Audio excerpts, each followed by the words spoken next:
तेबे एबे खबर आसी आय बहिर्भूत संपत्ति ठूल अभियोग रे इडकल अंपाभाली लाइमस्टोन माइन्स रो डेप्यूटी मैनेजर गया सांतरांक घरे विजिलेंस विभाग पक्षरु चढ़ाऊ करा जायछि। सांतरांकर निज घर पैतृक बासभवन और तांको संपर्कियों घरे एई चढ़ाऊ करा जायछि। भुवनेश्वर, कोरापुट, रायगड़ा, नयागढ़ समेत 7टी स्थान रे एई चढ़ाऊ चलिछि।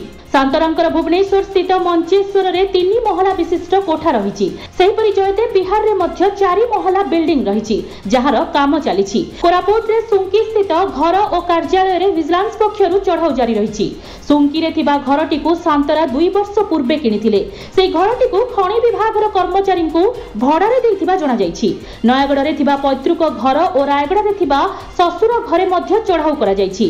तेबे एही चढ़ाऊ रे विजिलेंस विभाग रो जने डेप्यूटी एसपी, 4 जन इंस्पेक्टर, जने सब इंस्पेक्टर और 7 जन एसआई शामिल अछंती।